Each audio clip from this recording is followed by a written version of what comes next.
Bismillahirrahmanirrahim. Ya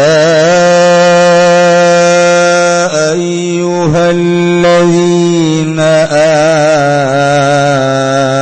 amanu la takhunullaha war rasul wa takhunu amanatikum wa antum ta'lamun.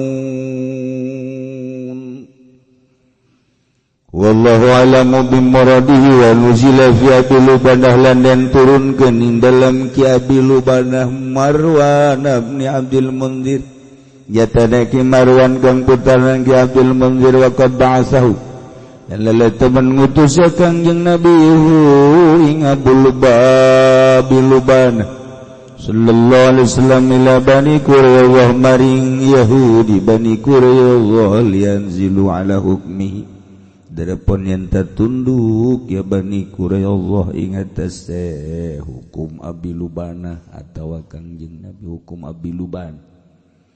Fastasyaru maka amri musyawarah ya Bani Quraizah ing Abi Lubanah. Asyara ilaihi maka nuduhkeun ya Abi Lubanah ilaihi maring Bani Quraizah annahu adibu ing satuna hukum iku den sumelih lianna ya lahu amalahu fihim kana satuhuna pirang-pirang keluarga Abi Lubanah lan hartane Abu Lubanah iku tetep ing dalem Bani Quraizah den turunkeun ayat ya ayyuhalladzina amanu eling-eling ngagegang padang iman keun ya lazina kabela takhunullah aja ngakhianati sira kabeh ing Allah war Rasul lan ingkang jeung Rasulullah sallallahu alaihi wasallam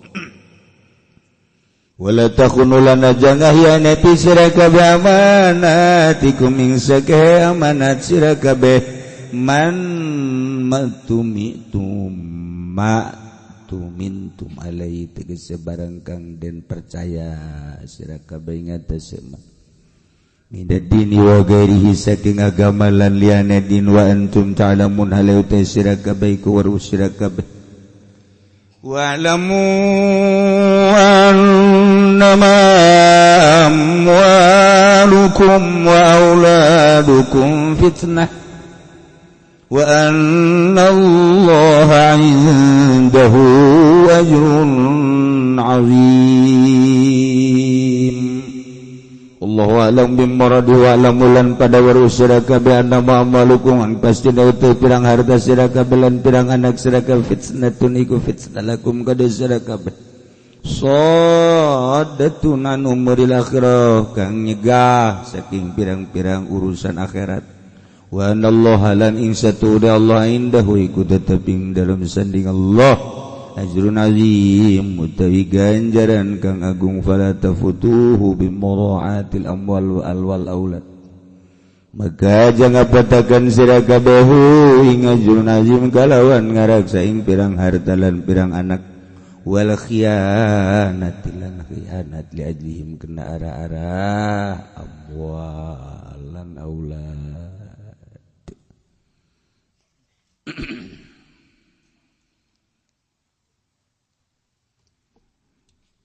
Ayat ieu diturunkeun dina perihal Ki Abi Lubanah bin Ki Abi Lubanah yakni Marwan bin Abdul Munzir. Permasalahan aslina cik Ibnu Ishaq Kangjeng Nabi pernah nahan 25 Yahudi Bani Quraizah. Ditahan Bani Quraizah ditahan gitu 25 peti 25 poe 5 peti diembargo ku Kangjeng Nabi, perekonomian ditahan sehingga kelabakanlah Bani Quraisyah di Madinah. Jadi lamun aya penahanan embargo kan perekonomian teu jalan. Ketika perekonomian teu jalan, perpolitikan jadi kalut. Ketika perpolitikan kalut, maka terjadilah huru-hara. Negara lamun diembargo kurang kuat, seperti baheula urang di zaman Bung Karno pernah diembargo. Lantaran masyarakatna beriman kuat teger. Nu kuari urang dek ngabilukeun negara, ya negara teh maksudna makhluk-makhluk umat bangsa dek dikembalikeun deui tina perekonomian nu kuari keur dijalankeun dek dibalikeun deui ka pertanian. Ieu teu kararuateun kabeh. Teu kuat. Aduh, cenah tuh kami bakal kumaha. Sebab geus geunaheun hirup mewah, bangunan menjulang tinggi. Dahareun sakieu poharana. Kendaraan pohara. Cewek-cewek ambalaya. Aduh, geus. Da urang teh teu sanggup, kulantaran teu sanggup nuturkeun, ngahutang. Padahal lamun urang kuat di embargo geus. Urang hirup saaya-aya di negara urang, subur negara urang. Negara urang mah nanaon ge aya atuh sok geura. Kadaharan geus teu kudu make sangu-sangu boborosan ge ambalaya. Cente aya. Bangsa saok ambalaya kene. Sueg-sueg loba kene. Naon ge ambalaya, urang mah sebenarnya kuat teh. Kan teu kuat teh lain masyarakat da ieu si ituna nu teu kuat. Masyarakat mah justru sakikieuna bae. Di embargo kuari masyarakat mah seserian kabeh ge. Di masyarakat mah biasa bae. Nu teu kuat bae eta ti camat ka luhur. Kuat teh embung. Nah, ikir carita negara nu mantak loba permaksiatan lantaran lancar perekonomian. Kulantaran lancar perekonomian, perpolitikan ge lancar. Akibatna permaksiatan subur. Perekonomian subur lancar, kendaraan loba, kendaraan eta kan masrokna jang ulin, mayoritas kan jang ulin. Lebaran kamari, macet di tempat rekreasi. Emang di tempat rekreasi maraca sholawat nggak nadinya? Sholat henteu atuh sebagian. Ya teh eta tarugus karar itu kan akibat perekonomian subur, nu macet ya di tempat rekreasi, berarti kan arulin, suburlah permaksiatan. Subur permaksiatan. Eta teh ku ekonomi coba mun ekonomina pas-pasan mah. Diajak urang, yuk urang ka Karangbolong teu hanai aing. Teu hanai segala. Boro-boro ka ditu aing ngarokok hese. Teu daek dia. Geus kulantaran ieu perekonomian subur, milu subur kabeh. Nah, ieu di negara urang ninggalkeun subur teh hese. Ninggalkeun subur teh hese. Nu bantak nu ngaraji kuari ngandaekna doang, masyarakat baja embung. Embung kuari mah neangan jang ieu kitu nuluykeun perjalanan waliullah kuari hese jasa. Pondok pesantren mah kan ieu neruskeun para wali Allah.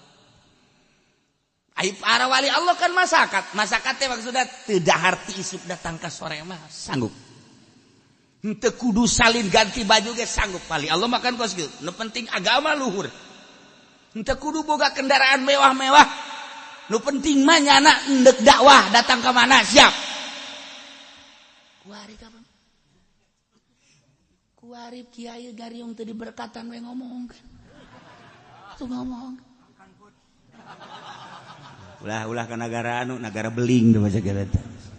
Padahal emang beres. Sakalina berkat Cau hansip nanaonan. Masih cau hansip mana? Cau hansip atau parab cangkurileung. Lain parab jelema eta cau hansip. Teu beres ada kumaha juga agama. Ya Allah. Agama lamun geus di kotak-kotak cara kuari. Kiai nu di Golkar, kapakena di Golkar doang. Di luar Golkar teu kapake. Kiai di PT3 kapakena di PT3 dah, di luar PT3 teu bisa. Kiai nu di PDI doang. Di luar PDI teu da. Tah.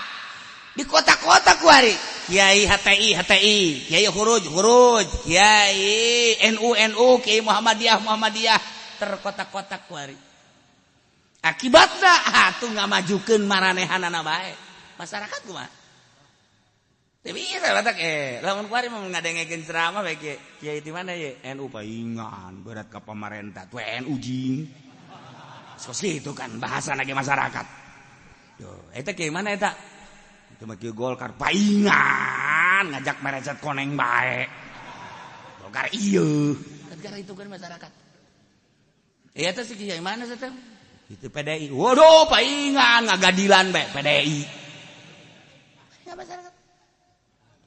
Hanya kiai nu teu berkepentingan nu masih kena didengekeun ku masyarakat. Didengekeun bari pake kiai mana eta? Golkar lain nya mah. Berarti lu henteu nya mah. PDI meureun teu kabagian.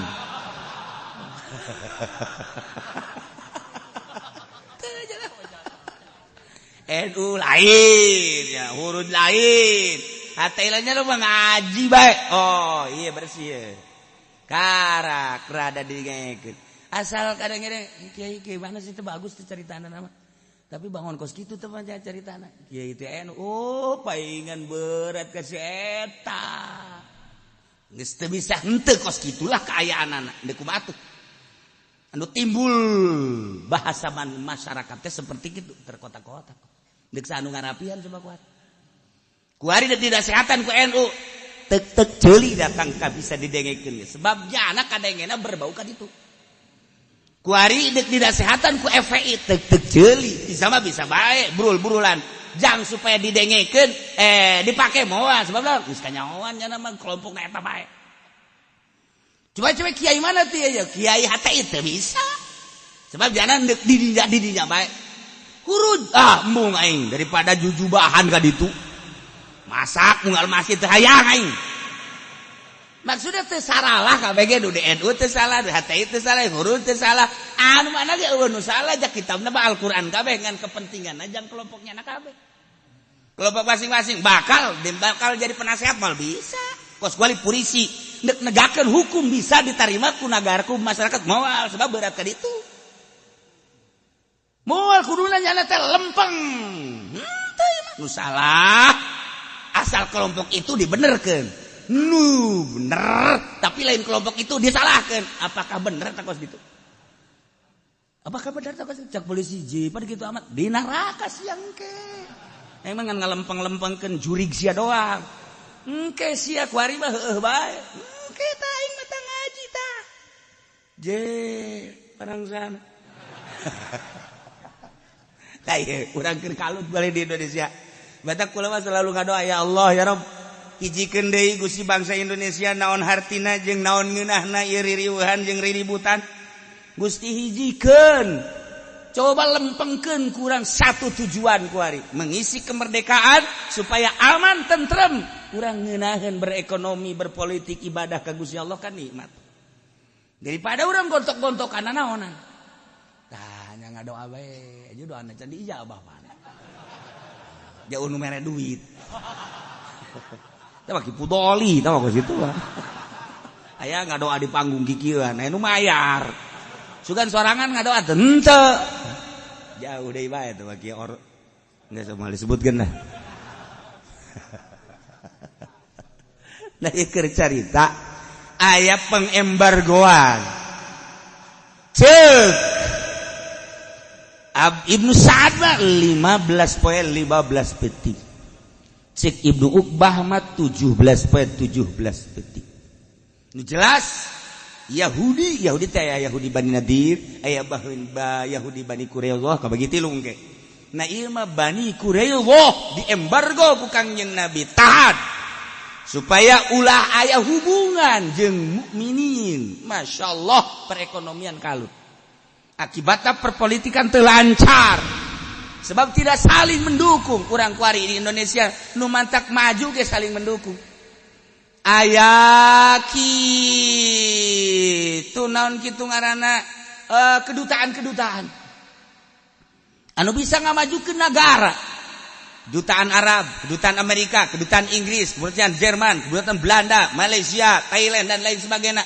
Melalui kedutaan eta lah saling mendukung maju negara. Lamun urang diembargo tak putus, diembargo ku ieu putus, sedangkan kan kuari itu bisa sanagara doang.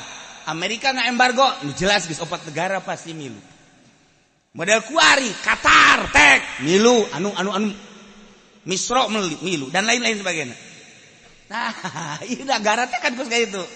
Akibatnya ya negara itu maju perekonomianan.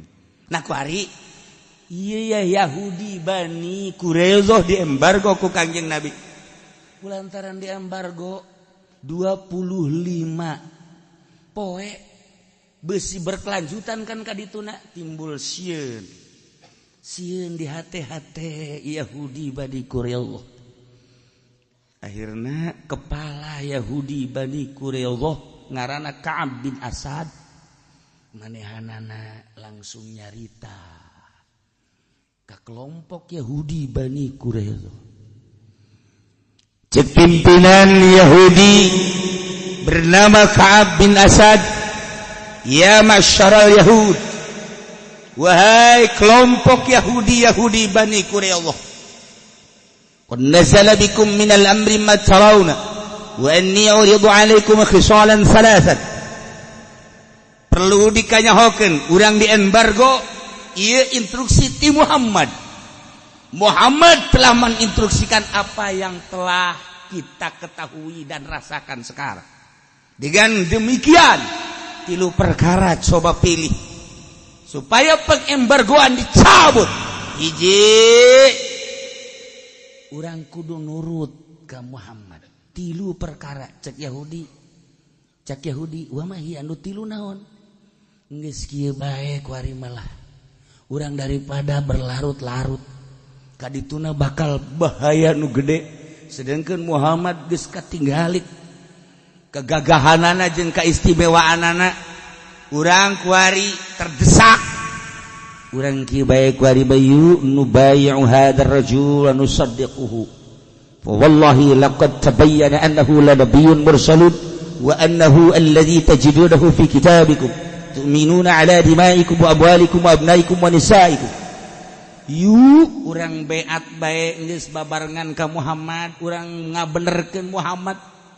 Ceki Ka'ab demi Allah nyata tertulis di kitab nu urang dibacayana Taurat annahu la nabiyyun mursalun. Muhammad memang yakin nabi anu diutus ku Gusti Allah. Wa annahu allazi tajidunahu, jelas Muhammad duku maneh ka perangi kabeh fi kitabikum. Baca dina kitab Taurat tanda nabi nu bakal datang, nabi akhir zaman setelah Isa, ngaranna Muhammad. Tanda-tanda rambutna, pangambungna, biwirna, ceulina, dedeg pangadeg, kulitna, akhlakna seperti itu. Geus palingan urang iman bae geus kan. Kumaha eta Yahudi barang dibejaan seperti kitu. Urang lamun iman kumaha? Aman keceknya na. Urang moal diperangan ku Muhammad, harta urang jadi aman, anak urang jadi aman, pamajikan keluarga urang jadi aman. Untuk mengambil pengamanan geus urang beat bae geus ka Muhammad. Kumaha setuju? Tetep bae Yahudi fa abau. Ulah waka gancang-gancang arariman urang atuh ke heula. Perlu pertimbangan Ka'ab. Teu mah babari teuing teu makos kitu mah. Nah, lamun urang kuari ieu embung kumaha ieu? lamun embung iza abaitum ala hadhihi lamun marane embung teu iman ka Muhammad embung percaya ka Muhammad embung nuturkeun aturan Muhammad urang bakalna dibunuh anak-anak urang pamajikan urang keluarga urang ieu kan bahaya pasti urang berhadapan jeung prajurit Muhammad perang nah ieu nu dipermasalahkeun urang merangan kelompok Muhammad eta kan berat seperti eta coba kumaha Yahudi lantas ngomong memohon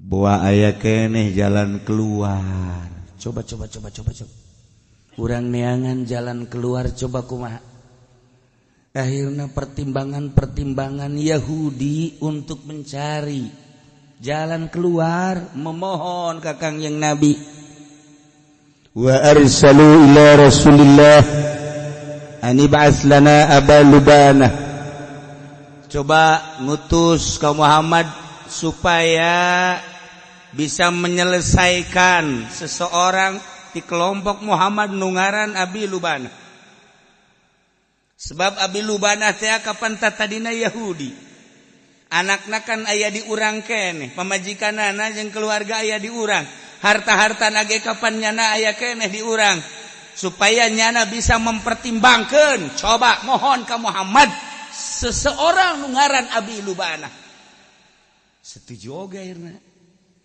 datang kelompok Yahudi Bani Quraisyah ka Kangjeng untuk memohon supaya diutus salah seorang nungaran Abi Lubanah dalam rangka menyelesaikan konflik supaya ulah berlarut-larut kudu kos kitu di negara ge di negara urang konflik kamari di antarana konflik anu teu nyaman lantaran ketidaksetujuanana masyarakat Jakarta dipimpin ku Ahok maka terjadilah demo besar-besaran nu kudu namakan dipanggil aya naon ieu mah deuk datangnya ka istana kok teu meunang ieu teh salah ka saeta tetapi lain berarti salah secara total horenganan meureunanan ieu kan kembali ke konstitusi sia kaing heran bangun sinis teh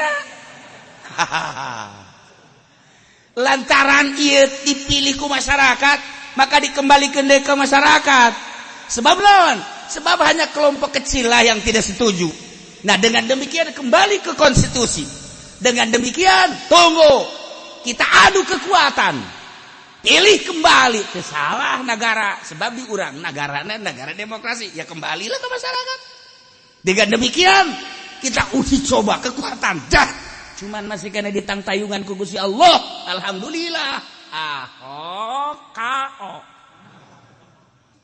selesai permasalahan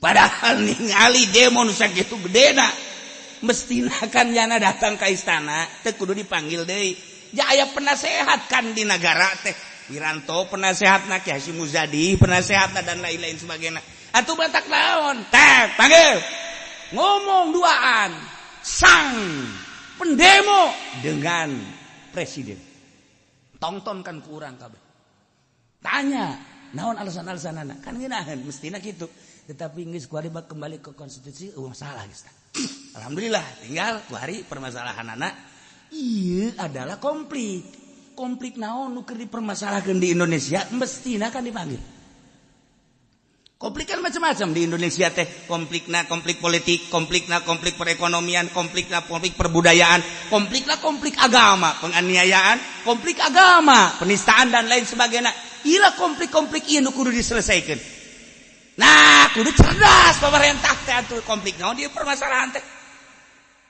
jadi negara teh aya menteri-menterina jadi negara teh aya DPR-na jadi negara teh aya MPR-na aya penasehat-penasehatna kon teu bisa menyelesaikan konflik bangunna tapi ternyata alhamdulillah selesai kembali ke adu kekuatan nah ieu kan modelna kos ieu untuk menyelesaikan konflik sehingga diembargo ku Kangjeng Nabi ieu konflik besi berkelanjutan perekonomian macet, perpolitikan terjalan, perbudayaan macet.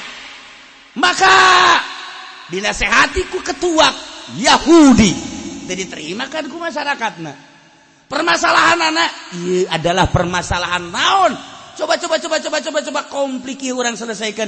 Mohon salah seorang dari mukminin rombongan Muhammad supaya berhadapan jeung Yahudi Bani Quraidah untuk menyelesaikan konflik. Masya Allah, geus dicontohan ti baheula. Jai. Oh salah geus dicontohan ti baheula ge. Kan geunah. Kepala linter kan kabeh. Konflik naon bae ge. Konflik rumah tangga nu tadina dianterkeun ku ari papisah henteu meunang ngeuneunahan deh atuh ngutus salah saurang untuk menyelesaikan konflik rumah tangga. Kok nu tadina direpokkeun ku ari teh repok sih.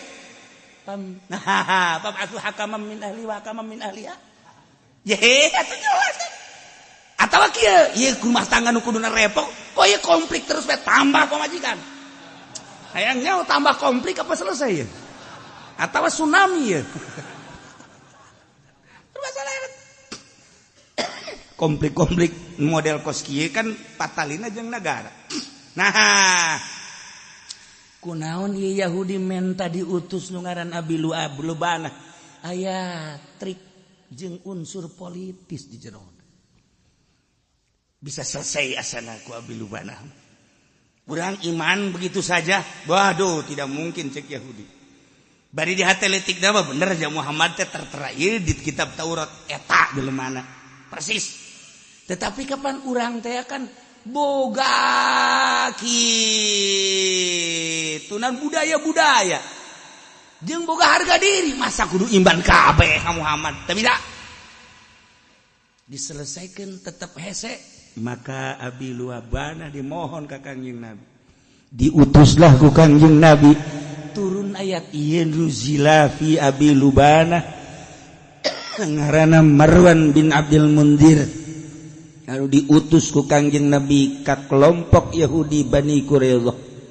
Maksudna lianzilu ala hukmi, supaya tunduk Bani Quraidah atas hukum-hukum Abi Luban. Pastasyaruhu, mohon musyawarah. Kelompok Yahudi Bani Quraidah terhadap Abi Luban untuk menyelesaikan konflik tersebut. Diutus ku Kangjeng Nabi. Hai Abi Lubana, kelompok Yahudi Bani Quraidah anu kuari di embargo lantaran tertunduk karena aturan-aturan Al-Qur'anul Karim, diselesaikan ku ketuana ku pemimpinna untuk supaya beat. Ternyata nyana moheng. Apa itu moheng? Duh, siapa hese teh ka moheng ngacan. Moheng eta ngajengkat bungin. Maka aya permohonan di Yahudi Bani Quraidah maneh supaya datang ka ditu untuk menyelesaikan konflik ieu. Selesaikan Abi Lubana. Siap.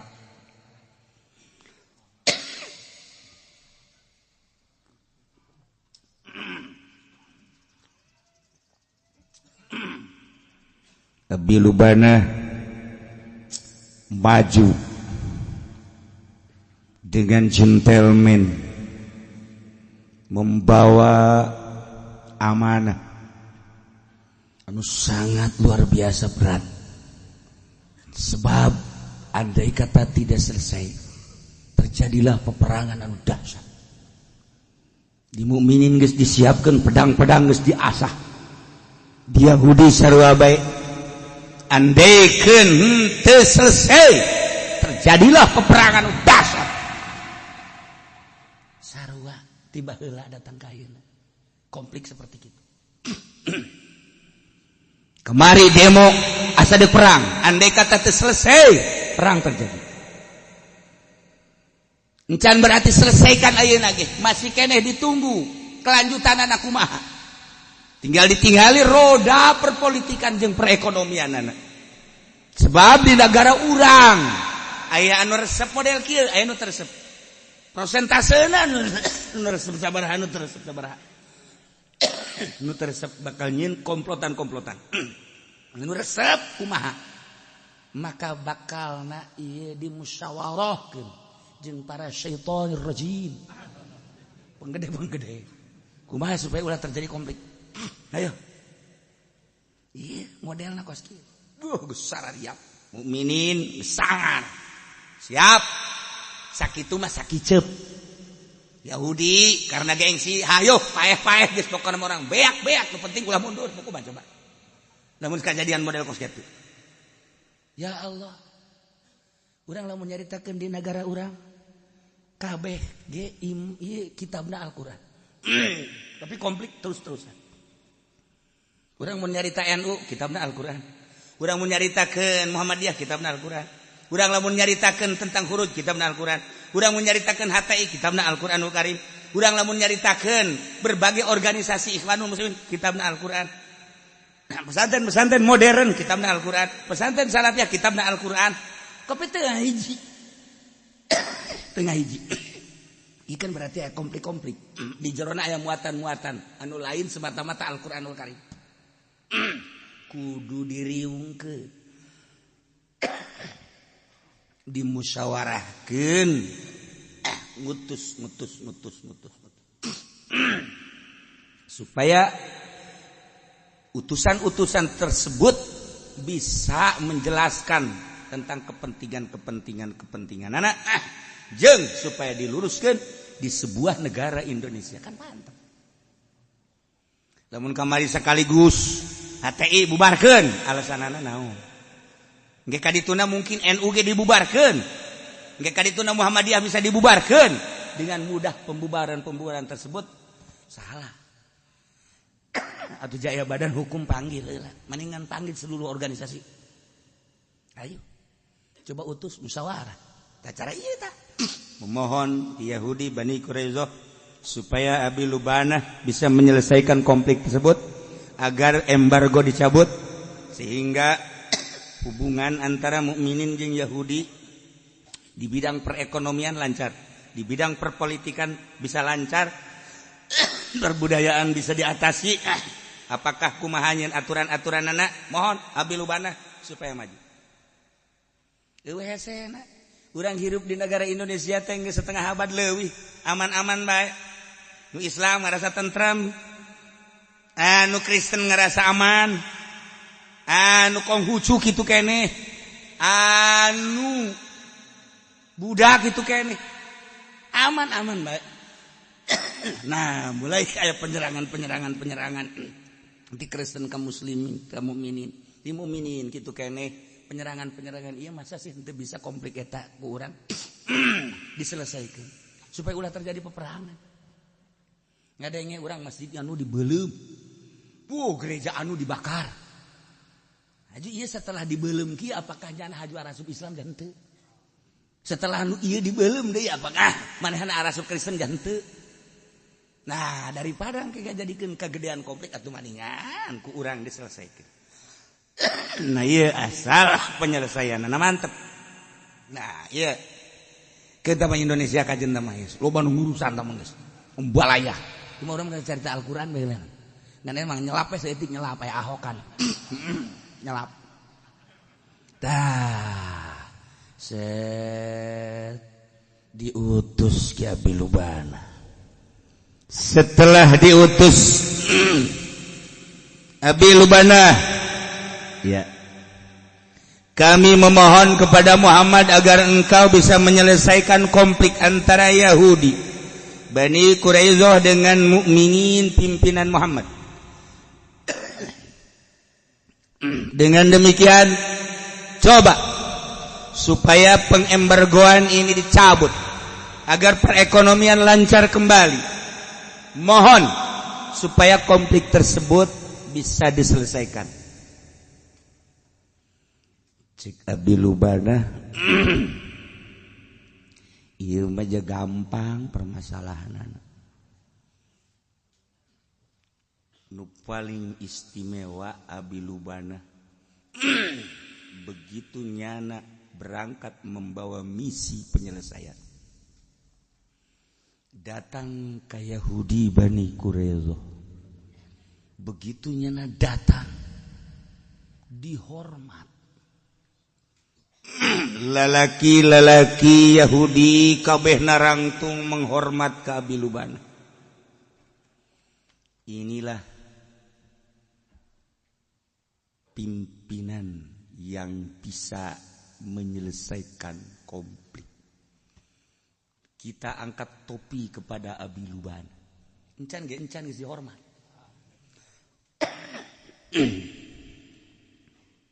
Awewe di dijak kabeh sungkem.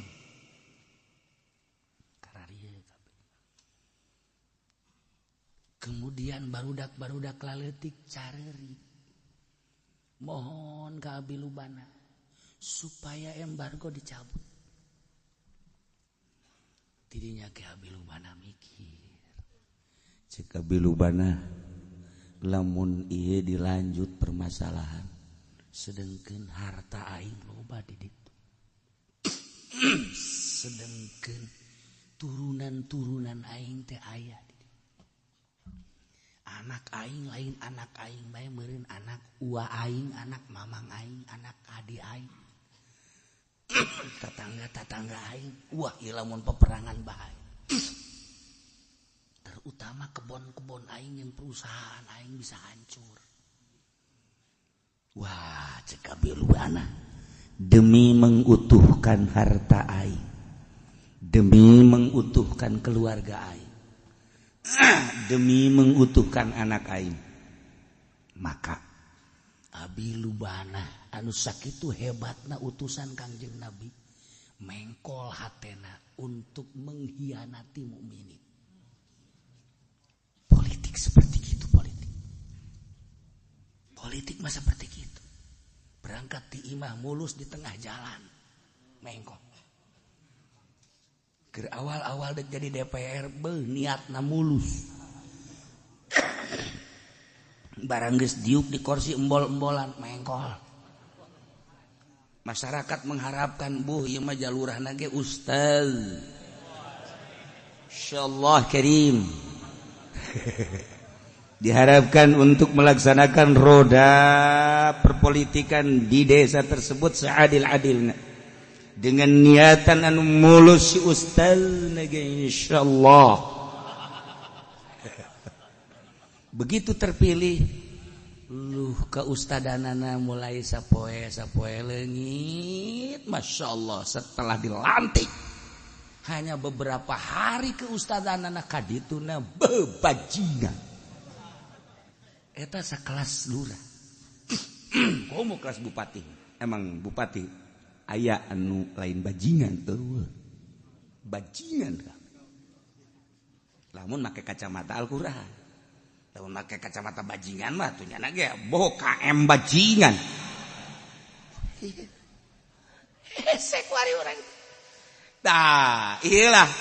Ieu sagede Abi Lubana bae. Diutus ku Kangjeng Nabi untuk penyelesaian konflik, penyelesaian anak di jalan belok katena mengkhianati mukminin. Sebab naon? Pan di ditu teh aya harta aing ambalaya. Mun terjadi peperangan cilaka. Oh, di ditu teh kapan aya keluarga aing. Mun terjadi peperangan cilaka. Beuh, di ditu teh kapan aya anak-anak aing hincu-hincu aing. Mengkol Ki Abi Lubana. Masyaallah. Dengan penghormatan anu pohara, permohonan anu pohara, maka terjadilah pertimbangan anu belok menjadi nu tatadina ngerasa amanah kuari jadi khianat. Ditanya Ki Abi Lubana, ya Aba Lubana ataron nanzil ala hukmi Muhammadin. Bagaimana menurut pendapat kamu wahai Abi Lubana, andai kata kami sekalian tunduk terhadap hukum Muhammad? Lamun kami kabehan tunduk ke hukum Muhammad, beat. Ieu terjadi da kumaha ieu coba? Dipengkolkeun ku Abi Lubana. Anu samistina mah lamun aranjeun kabeh tunduk ka utusan ka aturan-aturan Muhammad, ka hukum-hukum Muhammad, selesai permasalahan. Geus eueuh naon, konflik bisa selesai. sebab manut ke aturan Muhammad. Tetapi cek abi lubana lamun maneh kuari nentang ka Muhammad perang, lamun maneh kuari beat nurut ke aturan Muhammad dipenci. Penjelasan kabeh. Cek abi lubana maneh beat ka Muhammad ge isarahnya tah fa asyara ilaihim annahu adhibut ta benci. Kunaon eta ki Abu Lubana bisa kos kitu? Sebab li anna iyalahu wa malahu fihi, keluarga jeung hartana aya di kelompok Yahudi. Sangat mencintai harta jeung keluarga. Demi untuk kelanjutan harta jeung keluarga, makanya belok nu tadina berat ka mukminin kuari berat ka Yahudi. Na'udzubillah min dalik seperti kos gitu. Konflik politik teh kos kitu bae.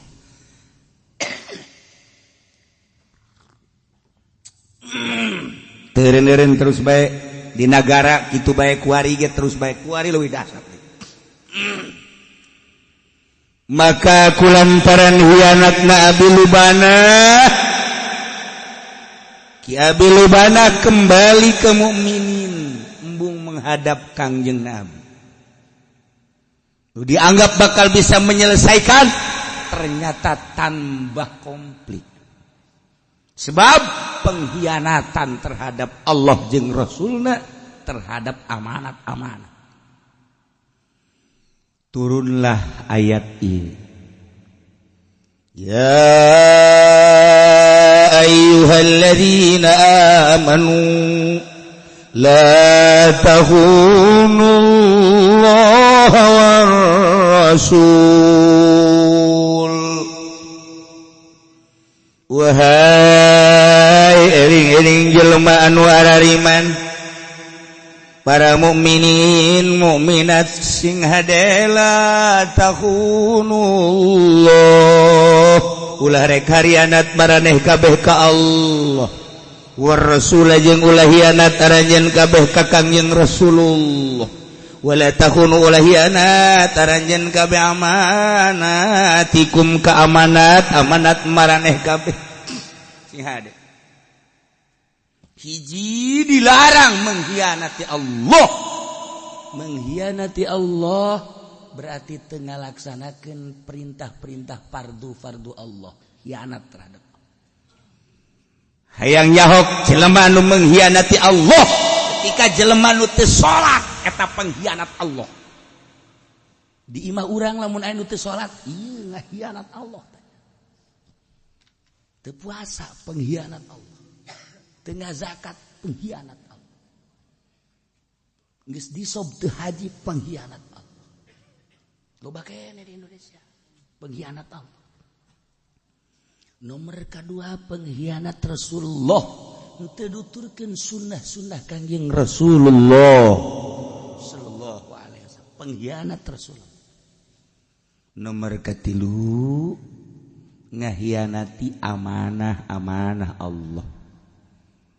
Baik di segi agama maupun di luar agama. Agama Islam.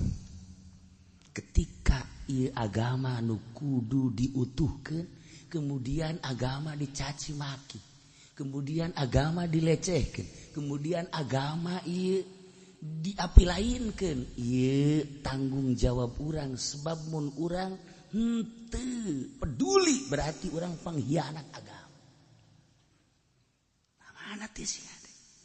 Selain agama, diri urang dibagi bere mata ieu amanat. Aing mere mata ka sia, jang neuleuan Al-Qur'an, jang neuleuan hadis, jang neuleuan kitab-kitab Allah. Digunakeun naon ku sia mata sia. Cukup jang colokeun malaikat di akhirat ketika neuleuh TV. Kocek. Hayu sia. Komo eta mah aki-aki geus kieu mah.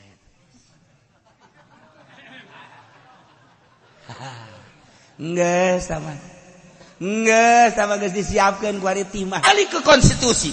Dengan demikian, tunggu kita adu kekuatan. pilih kembali ke salah negara sebab di urang negarana negara demokrasi ya kembalilah ke masyarakat.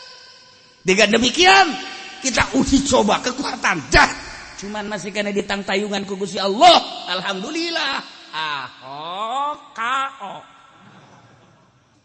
Selesai permasalahan. Padahal ningali demo nu sakitu gedena mestina kan yana datang ke istana teu kudu dipanggil deui. Ya aya penasehat kan di negara teh. Wiranto penasehatna Ki Hasyim Muzadi penasehatna dan lain-lain sebagainya. Atuh batak naon? Teh panggil. Ngomong duaan. Sang pendemo dengan presiden. Tontonkan ke urang kabeh. Tanya, naon alasan-alasanana? Kan ngeunaheun mestina kitu. Tetapi geus kuari kembali ke konstitusi masalah geus. Alhamdulillah tinggal kuari permasalahanana ieu adalah konflik. Konflik naon nu keur dipermasalahkeun di Indonesia mestina kan dipanggil. Konflik kan macam-macam di Indonesia teh. Konflikna konflik politik, konflikna konflik perekonomian, konflikna terhadap ghanimah. Diatur ku Kangjeng Nabi, pengaturan Kangjeng Nabi ulah dihianati. Amanat ulah dihianati. Eta terhadap ghanimah. Kuari urang ye, awas. Ieu kaparduan teh amanat Allah. Nu nyampaikeunana Kangjeng Nabi, nu utar aturna Kangjeng Nabi ulah ngahianati Allah jeung Kangjeng Rasulullah. Kemudian ieu kabeh adalah merupakan amanat. Kade ulah dihianati. Kekayaan amanat Allah sing hade ulah menghianati kekayaan. Jabatan amanat Allah awas ulah menghianati jabatan. Awas kade pangkat amanat Allah ulah dihianati pangkat. Sehat amanat Allah ulah menghianati sehat. Ilmu urang diberi ilmu ku Gusti Allah ulah menghianati amanat Allah. Maneh diberi ilmu naon? Diberi ilmu politik kade. Sing hade sia diberi ilmu politik teh ulah dipake hianat. Menghianati politik nu dibikeun ku Gusti Allah cukup jang ngojai di neraka jahanam. Urang diberi ilmu agama ku Gusti Allah, ngarti kana tafsir, ngarti kana hadis, ngarti kana fikih, ngarti kana tauhid. Awas, amanat ti Gusti Allah ulah dihianati amanat. Kiai aya ngahianati ilmu kumaha? Dijual. Dijual teh ka arti cenah kiai dijual teh. Maneh jadi kiai Golkar engke kadituna menjual ilmu maneh untuk mendukung Golkar lain ka Allah eta geus menjual amanat Allah. Kiai-kiai Golkar bakal dikerahkan. Diancub-ancubkeun sebab nyana geus menghianati agama. Goblok ka kiai Golkar. Lain cak aing cak Allah. Emang nyampaikeun doa. Ih, cunu tuh mah kiai nyampaikeun aing balik. Balik sia. Oh, tadi tuh. Awas udang isin sia. Aduh. Eta wala takhulu amanatiku. Ji ulah gahianati amanah hanya untuk partai, lain ka Allah, hanya untuk organisasi, lain ka Allah. Mantak baheula mah bau NU teh luar biasa dengan atas nama Kiai Haji Hasyim Asy'ari. Masyaallah murikak bulu urang. Tapi kuari NU dek dikamanakeun dijualna sebagian tapi hianatnya. Eta cenah modal penceramah. Wah eta teh sarua. Aduh. Pengkhianat. Kiai-kiai anu osok ngajual ceramahna pengkhianat deuleukeun tungtungna. Lain ngagungkeun Allah. Waduh cenah kalau mah teu butuh kan amplop mah nu penting mah jero. Hianat. Hianat. Pancena kadinya nunjukna kabeneran.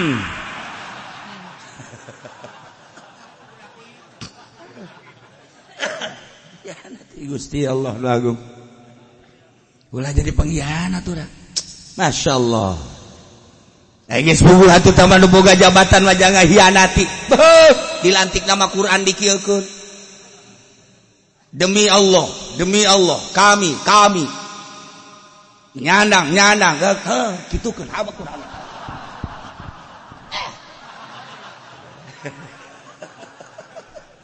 Masya Allah kadele ku kabehan Quran dikiekeun sanu nita meureun hianat horenganan ieu lamun di negara urang DPR teh hianat maju mantep lamun pamarentahna teh hianat siadada jalan diampar ku emas kuari dipicung ka dieu Mas Tono malulu ngaguling gedeng-gedeng Mas Tono gedeng-gedeng Mas Eko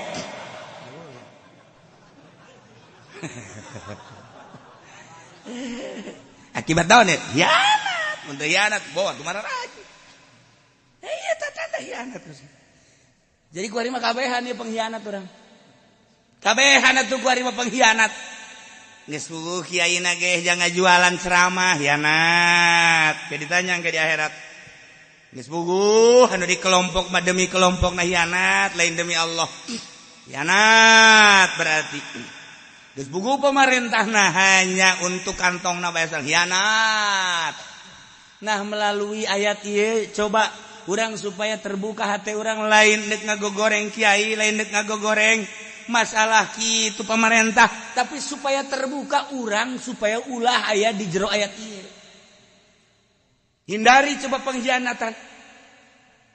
Sebab ieu ayat teh khusus nama jangka bilubadah umum nama yang seluruh masyarakat seluruh manusia datang ke yaumul qiyamah. Ya ayyuhalladzina amanu he jelema nu ariman nu aya di Cikupa aya Cikupa aya tadi eta la tahunullah war rasul he mukminin mukminat Cikupa ulah osok ngahianati Allah tuti sarolat urang Cikupa tarolol teu nurut ka aturan Kangjeng Rasulullah garoblog wala taqulu amanatikum ulah hianat ka amanat maraneh kabeh nu geus diteumbreukkeun ku Gusti Allah ka maneh sing hade ieu amanat khusus Cikupa bacakeun deui ku urang di Bojong. Ya ayyuhalladzina amanu urang Bojong aya di dieu Bojong sing hade sia nyeureun sendalna ulah ngamana ulah hianat aya kunaon di Quran aya Bojong Masya Allah urang sepatan nu mantak kami embung ge minum di sepatan hanyir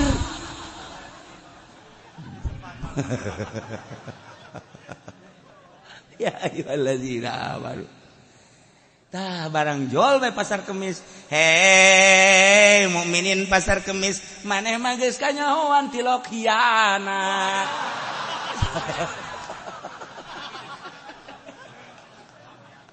demo kabeh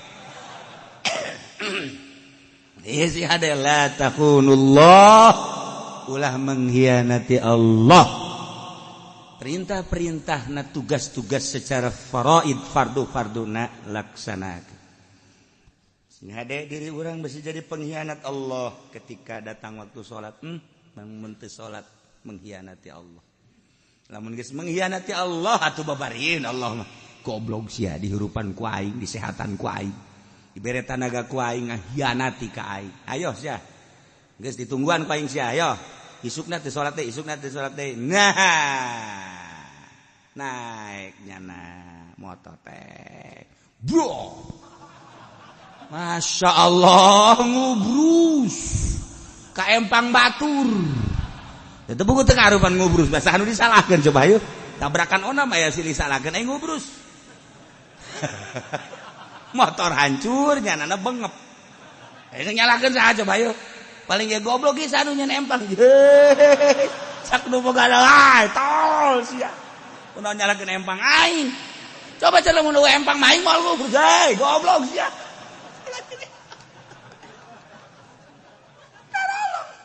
lain ragap diri nyalakeun empang Nah, la takhunullah kade-kade ulah mengkhianati Allah. Nah, jang urang ieu mah jang nu ngararaji bae aja nu teu ngaji mah geus kudu dibejaan lah. Geus kudu ieu mah jang urang bae geus jang urang. Geus jang urang bae awak sing ada ulah mengkhianati Allah geus. Sing ada. War Rasul sebab Kanjeng Rasul anu utar atur. Allah ngainstruksikeun salat waktu-waktuna jeung cara-carana kan teu nyaho urang. Diatur lagu Kanjeng Rasul ngaranna sunnatur Rasul. Diatur ku Kanjeng Rasul sallu kama raaitumuni usolli. Salat maraneh kabeh sakumaha? Maneh neuleuh ka kaula salat. Ayo, zuhur 4 rakaat. Kadeuleuh kan ku maneh. Asar 4 rakaat. Kadeuleuh kan ku maneh. Magrib 3 rakaat. Kadeuleuh kan ku maneh. Isya 4 rakaat. Kadeuleuh kan ku maneh. Subuh 2 rakaat. Kan kadeuleuh. Sallu kama raaitumuni usolli. Ai Kanjeng di mana? Pan datang malaikat Jibril. Cek malaikat Jibril, "Hai Muhammad, maneh geus instruksikeun salat?" Nyaho teu soal zuhur. Henteu, ya. Kanjeng malaikat Jibril ngalaksanakeun nyontohan salat zuhur ketika fanon poe manceran lewat seut. Allahu akbar. Malaikat Jibril datang deui waktu asar ketika panon poe kalangkangna geus sarua leuwih setik. Contohan ku malaikat Jibril. Allahu akbar. Magrib ketika panon poe geus surup, malaikat Jibril datang deui. Magrib. Allahu akbar. Isya ketika itu nu beureumna geus eueuh timbul koneng las putih. Allahu akbar. Subuh selanjutnya nakos gitulah. Sallu kama raaitumuni usolli. Geus atuh ulah mengkhianati Kanjeng Rasul. Urang sakali teu salat mengkhianati Allah jeung Kanjeng Rasul. Sakaligus mengkhianati amanat di Gusti Allah. Nah, ilah soal agama sing ada. Maot salaki cepat paroid, ieu amanat. Salaki maot berarti ninggalkeun pamajikan jeung anak, pamajikan aya anak berarti sumun. Anak aya sabaraha berarti ge li zakari mislu hadzal unsarain. Hayo sok geura. Ieu tuh hese-hese.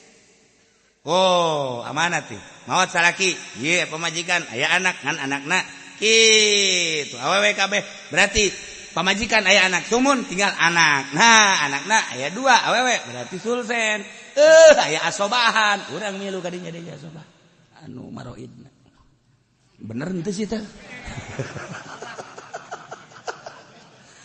Euy maroidna tiluk dibere. Ieu tungtuna mah.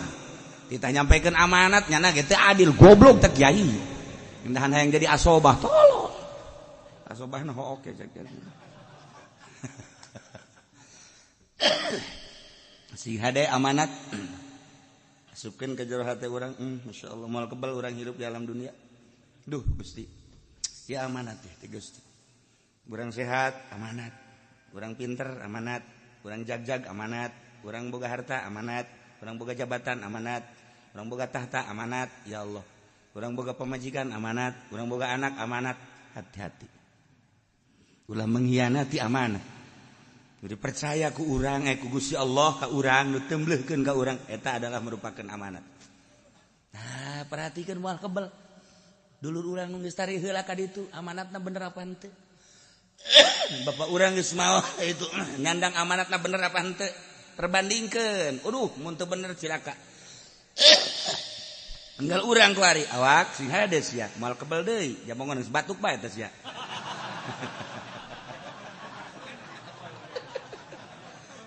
Nu batuk kadang panjang umur, kadang nu teu batuk-batuk. Lu teh loba aja ngos kitu batuk bae aja. Panjang umur nu teu batuk. Cek.